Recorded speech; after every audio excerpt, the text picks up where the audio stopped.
जुगति विभीषण सकल सुनाई चले हो पवन सुत विदा कराય. તો આજે એક ઋણ બાકી હતું. હનુમાનજી મહારાજ જેને જેને મળે છે જીવનની અંદર એ બધાને દર્શન કરાવે. પણ એક વસ્તુ તમે યાદ રાખો, સુગ્રીવજી અને હનુમાનજીના સંરક્ષણમાં હતા, પરિવાર નહોતો. પછી રામજીના દર્શન એમને કરાવડાવ્યા. અચ્છા, રામજીને હનુમાનજી મળ્યા તો એ વખતે રામજીને પણ સીતા માતા નહોતા. એ અને ભાઈ બે જ હતા, રાજ્ય પણ નહોતું. અયોધ્યાથી વનવાસ નો ભોગવટો કરેલો, વાત સાચી. પછી હનુમાનજી મહારાજ સાથે એમનો ભેટો થયો.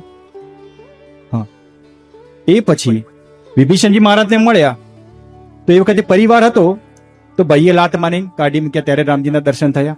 એટલે મૂળ મોહ જ્યાં છે ત્યાંની વાત કરજો. જનની જનક બંધુ સુત દારા, આગળની ચોપાઈમાં રામજી પોતે કહે છે કે કેવો વ્યક્તિ મારા સુધી પહોંચી શકે. આ મહત્વની ચોપાઈ છે સાહેબ. હવે બીજી વાત, પાછું બધાને મેળવી પણ આપ્યું. સુગ્રીવજીને પોતાનો પરિવાર મેળવી આપ્યો, રામજીને પોતાનું રાજ્ય અને માતા સીતા મેળવી આપ્યા, વિભીષણજીને પણ પોતાનું રાજ્ય પાછું મેળવી આપ્યું. પણ ગોસ્વામી તુલસીદાસજી મહારાજની વાત કરો કળિયુગમાં, તો એ પણ લગ્ન કરેલા, કથાકાર હતા, બધી જ વાત સાચી. પણ છેલ્લે શું થયું? તો 80 ઘાટ પર જઈને પોતે ભગવા ધારણ કર્યા અને પછી આ રામચરિતમાનસ આપણે ગાઈએ છીએ સાહેબ.